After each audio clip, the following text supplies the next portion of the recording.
This week on my sewing journey, I've been working on the mason jar sewing caddy, and mine has a bottom.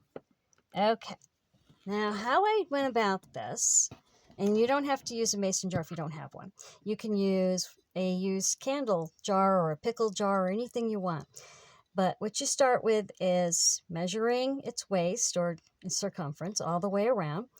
And then you'll measure the top to the bottom, and that will give you the measurement for the fabric that sits right up against the jar. Now that would be number one. After you get that measurement all measured out and you have that decision made of what color your fabric is, it's easiest to do the binding, bias tape binding then, or the hemming of it if you just want to hem it and you don't want to have that on there. And that would be the time when you would quilt it, if you wanted it quilted. If you don't want it quilted, you don't have to quilt it.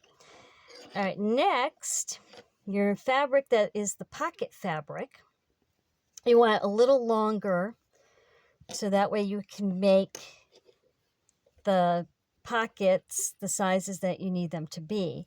So your fabric's going to have to be a little longer based on that. I would recommend try for about a good 5 inches longer. That way it gives you a lot of room to make your pockets. And if you want to pleat them on the bottom without losing space. Now, before you sew your pockets on, you're going to want to, again, do that either bias tape or ribbon or whatever you want for the top of your pocket. So we're talking about this edge here.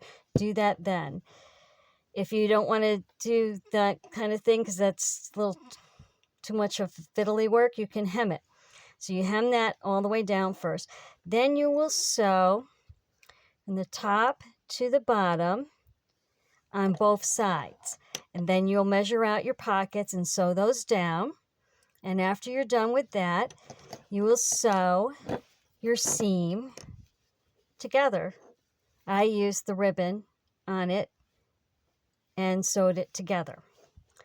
And then you go all the way down and around with your ribbon. Now to do the bottom, you're going to want a piece of fabric larger than the bottom of the jar. And the best time to do that is just to put it on the jar, then put the jar cover over it, and then just hand sew it around like that. That's the easiest way. Now we'll talk about the pincushion on the top. If you don't want to make a pincushion for your top, you can use a commercial one, or you can make one of those multicolored ones. This one I made a long time ago, and that was just pieces of fabric sewn together and gathered at the bottom. It's a very simple little thing.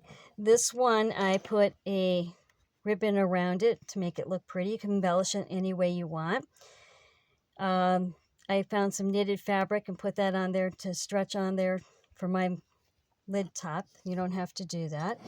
Or if you wanted, you could use this. That would be pretty across for the embellishment of that. That would be kind of pretty. You can do a lot of different options there. Buttons on them, or lace or ribbon, or any kind of little decorative item. I hope you like this quick idea. I'd like to thank you for viewing. Thank you for liking. Thank you for subscribing, and happy sewing.